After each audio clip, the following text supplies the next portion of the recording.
Of نہیں کرنا چاہتا ہوں. اگر وہ بات آ رہی ہے سمجھ لیے ایسے ہی آ گئی. مرزا حسین نوری جن کے بارے میں ابھی میں نے عرض کیا کہ اپنے علم حدیث کی مہارت کی وجہ سے علامہ مجلسی کے بعد شیعہ تاریخ کے سب سے بڑے محدث مانے جاتے ہیں, کہلاتے ہی ہیں مجلسی ثانی. اور اپنے شاگرد شیخ عباس کی صورت جن کی مفاتیح الجنان ہر مومن کے ہاتھ, ہر شب جمعہ, ہر شب قدر, ہر شب نیمہ شعبان, ہر زیارت اور ہر اچھی تاریخ کو ہوتی ہے, ایسا شاگرد دے گئے جو بتا رہا کہ میرے استاد کتنے محتاط تھے واقعات بیان کرنے میں. اور پھر یہ واقعہ بیان کیا, فرمایا کہ شہر بصرہ سے دو دوست, یہ میں 12 سال پہلے پڑھ چکا ہوں اس لیے مختصر کر دوں, اس کے شروع کے حصے میں عذاب کی بات ہے اس لیے اور مختصر کر دوں, لیکن اس کا نتیجہ بہت اہم ہے اس لیے اس کو چھوڑ نہیں سکتا ہوں. لوگ کہتے ہیں اتنا مختصر کرنے سے بدلے چھوڑ ہی دے, کچھ اور روایت پڑھیں, نہیں, نتیجہ بہت اہم. بصرہ دو دوست رہتے ہیں, اور ایسے دوست پہلے زمانے میں تو ویسے بھی خاندانی محلے ہوتے تھے, کئی پشتے ایک ہی علاقے میں رہتی, جیسے آج بھی حیدرآباد دکن چلے جائے, جیسے آج بھی کراچی کے پرانے محلوں میں چلے جائیں. تو یہ دو دوست بچپنے کے دوست, اب بڑھاپا آ گیا, ایک ہی محلے میں دیوار برابر ان کا مکان ہے, ایک اسکول میں پڑھے, بڑے ہوئے تھے ایک ہی بازار میں انہوں نے دکان کھولی کیا ان کے والدین کا کاروبار تھا اس کو آگے کیا.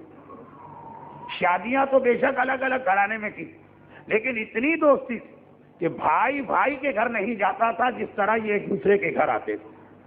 یہاں تک کہ بڑھاپے میں, بہت بوڑھے بھی نہیں, ادھیڑ عمر, کاروبار زیادہ تر بچوں نے سنبھالا. انہیں تجارت کے سفر کی غرض سے ہندوستان آنا پڑا. یہ وہ زمانہ ہے جب ہندوستان سونے کی چڑیا کہلاتی تھی, اور ساری دنیا, یہ یورپ, یہ امریکہ, یہ سب ہندوستان اس طرح دوڑ کے آتے تھے جیسے آج ہمارے بچے امریکہ کے گرین کارڈ اور کینیڈا کے امیگریشن کے لیے تڑپا کرتے ہیں. بہرحال الٹی گنگا آج کل بہ رہی, اس زمانے میں سیدھی گنگا بہتی تھی. اب سب یہاں آتے تھے, حتیٰ یہ کہ ایران ہو کہ عرب دنیا, وہاں کی بھی حالت.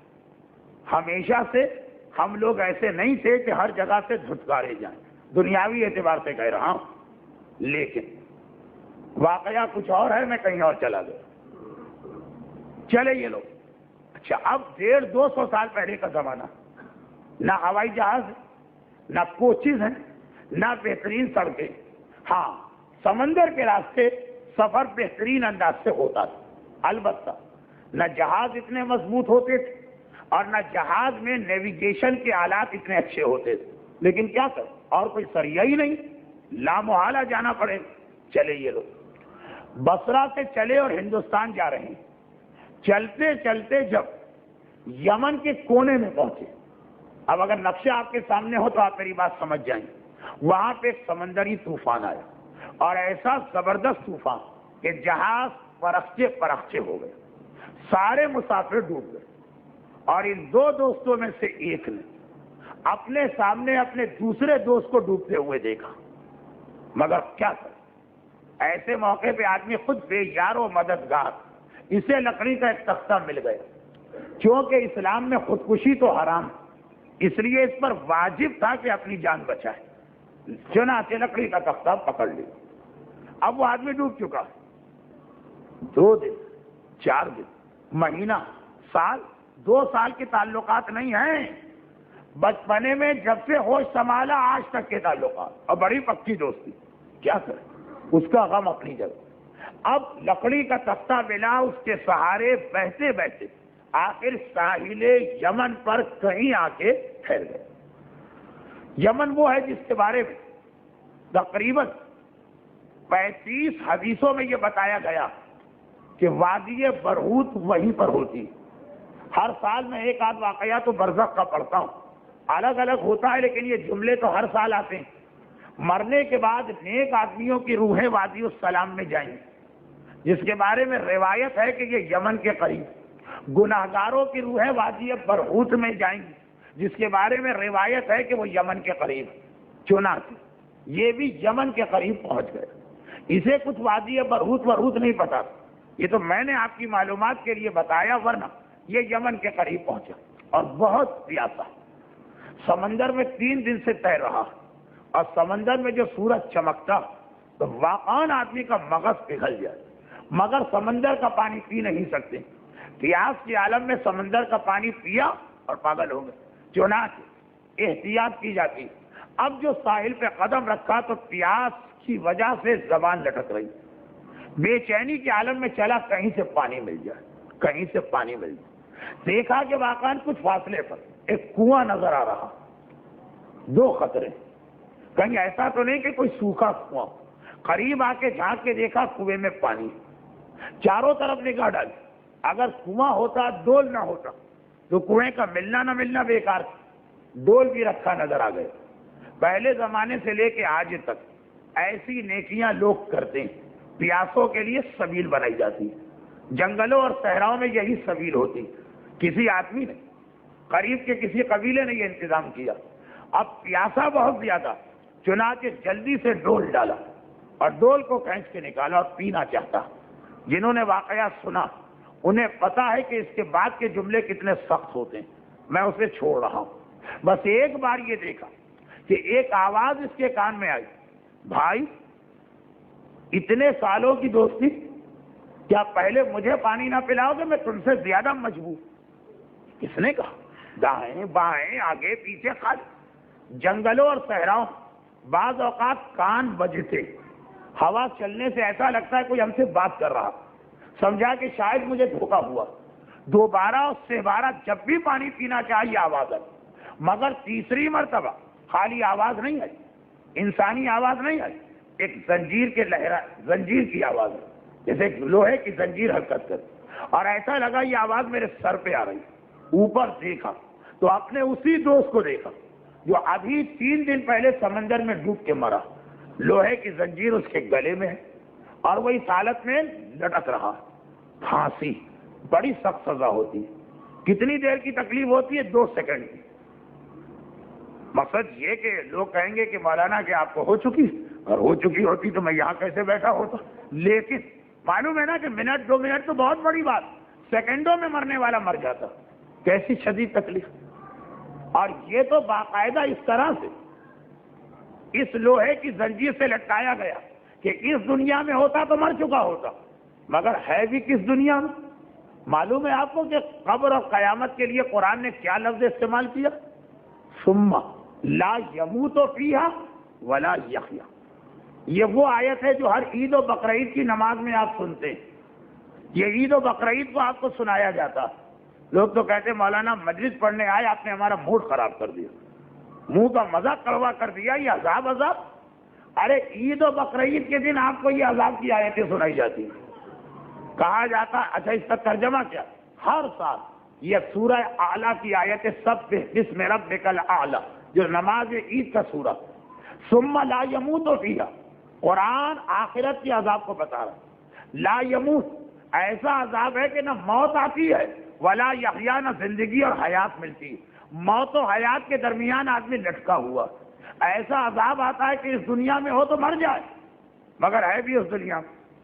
ایسی کیفیت قرآن کہے نہ مردہ ہو نہ زندہ ہو، نہ موت آ رہی نہ زندگی مل رہی۔ یہ منظر دیکھ، جلدی سے گھبرا کے پانی اسے پلانا چاہو۔ اچھا ایک اعتراض، یہ واقعہ میں نے ویسے کئی دفعہ پڑھا، اس ممبر پہ 12 سال بعد آ رہا، مگر اور جگہ تو پڑھا ہے نا۔ کسی نے کہا مولانا خلاف عقل ہے یہ واقعہ، گلے میں زنجیر، پھانسی کی سزا پا رہا، 2 منٹ کی نہیں، سالوں کی، اور پھر کہہ رہا پانی پلا۔ تکلیف میں آدمی بھوک اور پیاس سب بھول جاتا ہے۔ جواب، ایسی روایتیں امام سے بھی مروی، اور امام بھی فرماتے تھے کہ فلاں گناہگار اتنا سخت عذاب پانی مانگ رہا، تو اس زمانے کے جھوٹے امام نے جو پڑھا تھا چھٹے امام کے بعد، آگے جا کے خود دعویٰ امامت کر دیا۔ ایک دن آنے کے بعد امام سے کہا آپ میرے استاد ضرور ہیں، مگر مجھے آپ کی ایک بات پہ سخت اعتراض، آپ گناہگاروں کا عذاب بھی بتاتے اور یہ بھی کہتے وہ پیاس سے تڑپ رہے ہیں. جب تکلیف ہو تو پیاس کسے یاد ہوتی ہے؟ امام نے کہا تو نے قرآن تو پڑھا ہے نا, قرآن میں اہل جہنم کی فریاد ہے کہ وہ کہتے ہیں ہائے پیاس ہمیں پانی لا کے دو. کبھی کبھی کھولتا ہوا پانی, کبھی پیپ اور کبھی خون پلایا جاتا ہے جو قرآن ہی میں آیا ہے. میں اتنے سخت عذاب میں نہیں جانا چاہتا, جلدی سے آگے بڑھو. امام نے کہا جہنم میں کیا بھڑکتی ہوئی آگ, لوہے کے گرگ ہیں, سانپ اور بچھو ہیں, اتنے عذاب میں بھی پیاس یاد آ رہی. پیاس کی تکلیف ہی کچھ اور ہوتی. ہو سکتا ہے وقتی کبھی کوئی آدمی پیاس بھول جائے, کچھ دیر کے بعد پیاس یاد آئے گی. پانی پلانا چاہو, جیسے ہی پانی پلانا چاہا کسی نے زنجیر کھینچ لی, زنجیر کھینچنے سے تکلیف اور بڑھ گئی. 3 مرتبہ یہ منظر, اس نے پانی پلانا چاہا اس کو کھینچ لیا گیا. ایسا ڈر پیدا ہوا, 2 ایک طرف دوڑا, صحرا میں غش کھا کے گر پڑا. آنکھ کھلی تو دیکھا کوئی بدو قبیلہ اسے اٹھا کے لایا ہے, علاج وغیرہ کر رہا, ٹھیک ٹھاک ہو گیا. پھر وہاں سے اپنے وطن آ گیا. جیسے ہی وطن آیا تو گویا سوکھے دھانوں پانی پڑ گئے. سارے گھر والوں کے لیے عید ہو گئی. جو مر چکا تھا, جس کا 40واں سب کچھ ہو چکا, لوگ اس کے نام پہ پلاؤ, زرداد, بریانی, فاتحہ سب کھا چکے تھے, وہ زندہ نظر آ گئے. ایک مرتبہ عید ہو گئی. لیکن اس زمانے میں آج ہوتا تو بچے سر پکڑ کے بیٹھ جاتے. اتنی مشکل سے تو بڑے میاں سے نجات ملی, دوبارہ آ گئے. مکان بھی ان کا, دکان بھی ان کی, کاروبار بھی ان کا, پیسہ بھی ان کا. لیکن پرانا زمانہ, اتنے خوش ہوئے. باپ نہیں آیا, برکت آئی, رحمت آئی, رد بلا آئی, ہمیں آفتوں سے بچانے والا آیا. باپ اور ماں کی دعا کا اثر کتنا ہوتا ہمیں پتہ بھی نہیں چلتا. امام فرماتے ہیں کہ جب کسی کی ماں یا باپ کا انتقال تو وہ یہ دیکھے گا کہ آنے والے چند دن ایک دم سے مصیبتیں بڑھ جاتی ہیں. راوی نے کہا مولا آپ کا فرمان حق, بات سمجھ میں نہیں آ رہی. اللہ نے ایک تو مصیبت یہ ڈالی کہ باپ اور ماں مر, اور ساتھ میں پریشانیاں بڑھا دی. امام نے کہا اللہ نے کچھ نہیں کیا, جو آفتیں اور پریشانیاں اس کے مقدر میں روزانہ لکھی تھی وہی آ رہی. لیکن اب تک یہ تھا کہ اپنی دعاؤں کے ذریعے سے ان کو روکنے والا کوئی زندہ تھا, اس لیے رک جاتی تھی. اب وہ زندہ نہ رہا. مثلا خدا نے لکھا کہ فلاں کے مقدر میں روزانہ 5 پریشانیاں یہ آ رہی ہے, روز آ رہی, مگر ماں رات کے 2 بجے اس کی آنکھ کھلتی, ایک بار اس کے دل کی گہرائی سے آپ کے لیے دعا نکلتی. اگلی صبح وہ آپ کو بتائے گی بھی نہیں کہ بیٹا میں نے تمہارے لیے دعا کی. اور کوئی بھی آپ کے لیے نیکی کرے گا 10 دفعہ چٹا کے جائے گا. بھائی میں مکے گیا تھا, 2 طواف آپ کے لیے کر کے آیا.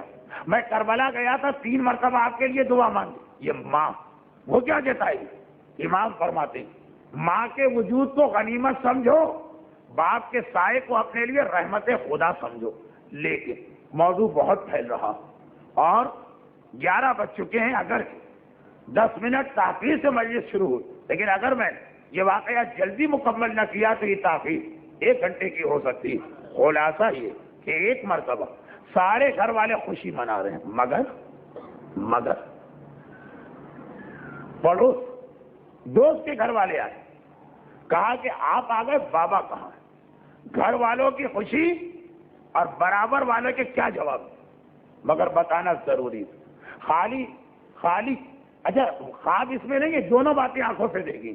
خالی سمندر میں ڈوبنا نہیں بتایا, صحرائے یمن میں ملاقات بھی بتا دی. بات آئی گئی ہو گئی. 6-7 مہینے گزر گئے. ایک رات جو آج کی رات تھی, شب جمعہ, جس میں مرنے والے اپنے زندہ رشتہ داروں سے ملاقات کے لیے آتے ہیں, مختلف انداز سے آتے ہیں, سب تفصیل میں جانے کا موقع نہیں. ایک مختصر سی کتاب روحوں کا سفر اگر آپ کو مل جائے, آغا کوچانی کی, اردو ترجمہ ہے, انگریزی ترجمہ ہے, فارسی میں بھی ہے, عربی میں بھی ہے, مزہ آ جائے گا آپ کو. اور میری باتوں پہ جتنا شک پیدا ہو رہا یا تو یقین میں بدل جائے گا یا میرے ساتھ آغا کوچانی بھی لپیٹ میں آ جائیں گے. خیر, اب یہ ہے کہ اس میں ساری تفصیلات ہیں. تو خلاصہ یہ, آج کی رات آ گئی, سویا رات, آدھی رات کے بعد ایک عجیب خواب دیکھا. 2 جملے اس کے کل والے واقعے سے مل گئے. خوبصورت نوجوان آتا ہے, گلے لگتا, شکریہ دوست, تم نے واقعا حق دوستی ادا کیا. گھبرا گیا. ارے بھائی ہو کون جو لپٹے جا رہے ہو؟ جان نہ پہچان اور اس طرح سے آ کے کلیجے سے لگا رہے. کہا مجھے نہیں پہچانا؟ تمہارا بچپنے کا دوست تمہارے ساتھ سفر میں گیا تھا, تمہارے سامنے ڈوب کے مرا. اب یہ جو سنا تو ایک تو وہی ہے جو کل ان لوگوں کو تھی کہ قصائی بشکل ہے, یہ خوبصورت کہاں ہو گئے, وہ تو خیر سمجھ میں آ گئے. اصلی حیرت اس بات کی کہ اپنی آنکھوں سے تجھے عذاب میں دیکھ کے آیا تھا, اور آج یہ دیکھ رہا ہوں وہ صحیح کہ یہ صحیح. کہا دونوں صحیح, دونوں صحیح. وہ جو دیکھا وہ بھی صحیح, یہ جو دیکھا یہ بھی صحیح, اور سب تیری وجہ سے ہوا. اے دوست, ادھر میں سمندر میں ڈوب کے مرا, ادھر ملک الموت نے میری روح نکالی اور جھٹ پٹ ملائکہ عذاب کے حوالے کر دی. کہا اس کے تو حساب کتاب کی بھی ضرورت نہیں, گناہ بالکل کھلا ہوا, اور وہ سارا عذاب شروع ہو گئے. مگر آج رات شروع رات, یہ تو آدھی رات کے بعد ہے نا, ایک مرتبہ دو اتنے خوبصورت فرشتے آئے, آتے ہی میرے گلے سے زنجیر کاٹی, ایک حوض میں یا نہر میں لے جا کے مجھے ہوتا دیا. جیسے ہی اس نہر سے مجھے نکالا, ساری تکلیف گئی, سارا عذاب گیا, سارا بڑھاپا گیا, ساری بدصورتی گئی, اور ایسا اس کا پانی خوشگوار اور میٹھا کہ ایک گھونٹ پانی میرے منہ میں گیا تھا جب میں اس میں ہوتا کھا رہا تھا, اور ایسا کلیجہ ٹھنڈا ہوا, اور ایسا میں سیراب ہوا کہ دور دور تک اب پیاس کے آثار نہیں. میں نے پوچھا یہ کون سا پانی؟ کہا اس کا نام ہے حوض کوثر. یہ کوثر کی نہر ہے جس میں تجھے ہوتا دیا گیا. ہنین روین سائغا لا ظمأ بعدہ, جو روایتوں میں ہے نا, ایسا پانی کہ کلیجہ ٹھنڈا ہو جائے, پھر کبھی دوبارہ پیاس نہ لگے, ایسی سیرابی ہوتی ہے جام کوثر سے. مگر خواب دیکھنے والا اس بات پہ حیران و پریشان کہ یہ سب ماجرا کیا. گھبرا کے کہا لیکن یہ تو بتاؤ ادھر عذاب کیوں آیا, عذاب سے نجات کیوں ملی؟ تم نے تو بتایا کیا ہوا, مگر کیوں ہوا؟ کہا یہ میرا بیٹا بتائے گا, اس کی وجہ سے. اب وقت ختم ہو گیا, میں جا رہا ہوں. آنکھ کھل گئی. بعض خواب ایسے ہوتے کہ دل کہتا ہے کہ یہ خواب سچا, دماغ کہتا ہے کہ یہ باتیں سمجھ میں نہیں آ رہی, دل و دماغ میں اس کے بھی جنگ جاری ہے. مگر ہاتھ کنگن کو آرسی کیا, ٹھہر جاؤ, ابھی صبح کی نماز کے بعد جا کے اس کے بیٹے سے پوچھ لوں گا. فجر کی نماز پڑھتے ہی برابر کے گھر گیا. بیٹا گھبرا گیا, مرنے والے کا بیٹا. چچا آپ نے زحمت کی, ارے مجھے بلا لیا ہوتا. کہا ایسا مسئلہ کہ میں بے چین تھا کہ کسی طرح دریافت کروں. کمرے میں بیٹھ چکے. بیٹا میں نے وہ اپنی آنکھوں سے دیکھا, تمہیں بتایا. کل رات کا خواب بھی سناتا ہوں. بیٹے نے سنا, شکر کا سجدہ دیا, کہا الحمدللہ. میں بڑا پریشان تھا کہ پتہ نہیں جو میں نے اندازہ لگایا وہ صحیح ہے کہ غلط. اب بیٹا بتاؤ تو صحیح کیا بات ہے؟ کہا جب آپ نے بابا کا وہ عذاب مجھے بتایا میں بہت پریشان. جب سے میں نے ہوش سنبھالا ہے اپنے بابا ہر چیز میں ٹھیک ٹھاک پایا, یہ عذاب آیا تو کیوں آیا؟ آخر میں اپنی بوڑھی ماں کے پاس گیا.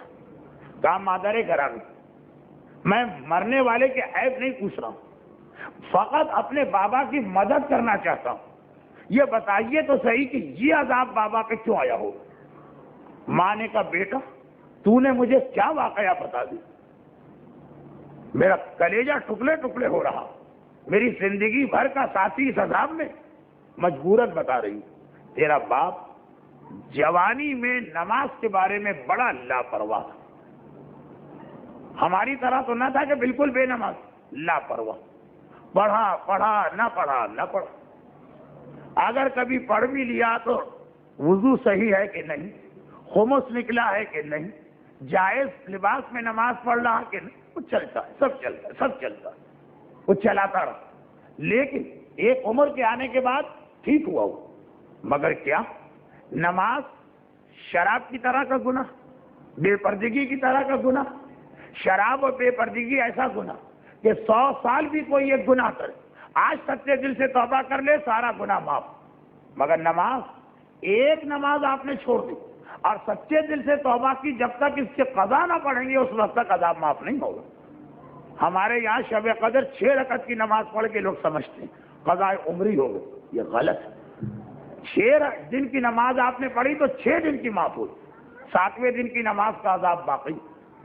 جب ماں نے یہ بتایا تو میں نے ارادہ کر لیا کہ اور تو کچھ سمجھ میں نہیں آ رہا، بابا کا یہ گناہ میں معاف کر رہا ہوں۔ اور آج دن یعنی جمعرات اپنے اندازے سے باپ کی جوانی کی ساری نمازیں پڑھ کے میں فارغ ہوا اور سوچ رہا تھا کہ پتہ نہیں میں نے صحیح کیا کہ غلط، ایسا نہ ہو کہ باپ کسی اور گناہ میں مبتلا، اتنی محنت بھی میں نے کی اسے فائدہ نہ ہو۔ اب آپ نے آ کر بتایا تو دل کو اطمینان ہوا۔ مولا کا خطبہ، بے نمازی کا عذاب، میں اگر آپ کو بتا دوں تو آپ یقین نہیں کریں گے، میں بتا بھی نہیں رہا ہوں۔ مجھے یہ بات پسند ہے کہ آپ مجھے جھوٹا سمجھیں، مجھے یہ بات پسند ہے کہ آپ میرے بارے میں لطیفے بنائیں، مجھے یہ بات پسند ہے کہ آپ میرا مذاق اڑائیں، مجھے یہ بات قبول ہے کہ مجھے مختلف قسم کے ٹائٹل دیے جائیں، لیکن مولا کا کلام مذاق کا نشانہ بنے پڑھ ہی نہیں رہا۔ جیسے میں نے پرسوں کہا تھا نا کہ اگر ہمیں پتا کہ فلاں جگہ خاک شفا کی سجدگاہ لے جانے کا مقصد اس کی توحید، ہم لے ہی نہیں جائیں گے۔ لیکن اگر کسی کو دلچسپی ہے تو شیخ عباس قمی کی کتاب 10 روپے یا 15 روپے کی خریدے، جس کا نام ہے مرنے کے بعد کیا ہوگا، اور اس کے شروع میں اس اشدہے کا بیان پڑھے جو مولا نے بے نمازی کے لیے بتایا، اور کلام علی کا کلام جو کبھی غلط نہیں ہو سکتا، لیکن بعض اوقات گناہ گار اپنے گناہ میں اتنا آگے نکل جاتا کہ گناہ کو ٹھیک کرنے کے لیے مولا کا مذاق، مولا کا تو نہیں، ان کے کلام کا مذاق اڑاتا۔ میرا مذاق اڑا لیجیے، میں نے سب غلط پڑھا، میں نے سب جھوٹ پڑھا، میں نے سب من گھڑت پڑھا، ایسا کچھ نہیں ہونا ہے، بہرحال وہ سب مجھے قبول ہے، لیکن یہ عذاب آپ کو نہیں بتانا، وہ تو کل کی بات۔ چھٹی بات کیا آپ کے سامنے آئی، یہ مرنے والا قبر کے اس عذاب سے کیسے بچ نکلا، کون سی نیکی اس کے کام آ گئی؟ یہ تو گناہ کر کے گیا، یہ تو ایسا گیا تھا کہ قیامت تک اس کے چھوٹنے کا امکان نہیں تھا، یہ تو ایسا بدبخت نکلا، یعنی اس کا وقت اور قسمت اتنی خراب نکلی کہ گناہ بھی کیا تو وہ گناہ کیا جو شفاعت تک سے محروم کرا دیتا، مگر پھر کون سی نیکی کام آ گئی؟ نیکی یہ کام آئی، یہ اولاد اس کی دیندار اور باپ کا خیال کرنے والی تھی، بہترین نیکی ہے، بہترین۔ ہم خرما اور ہم ثواب، آم کے آم گٹھلیوں کے دام، ایک تیر اور 2 شکار۔ دیکھیے اولاد کی تربیت اور اولاد کو دین سکھانا ویسے ہی واجب، چاہے وہ ہمارے کام نہ بھی آئے، ہمیں پتا ہو کہ یہ اولاد ہمارے کسی کام نہیں آئی، پھر بھی واجب ہے اس کو دین سکھانا، اس لیے کہ اللہ نے جس طرح نماز واجب کی، روزہ واجب کیا، حج واجب کیا، حجاب واجب کیا، تربیت اولاد بھی واجب۔ مگر عجیب نے کی، اگر اولاد کی تربیت کر دی وہ ایسے کام آتی کہ ایک ثواب تو اللہ دے گا، تم نے ایک واجب کام کیا، اور نیک اولاد کبھی برداشت نہیں کر سکتے کہ اس کا باپ یا ماں پریشانی میں۔ اولاد کو جتنا وقت آپ دے رہے ہیں دین کے حوالے سے، یہ اپنی قبر کے لیے بہترین انویسٹمنٹ کر رہے ہیں۔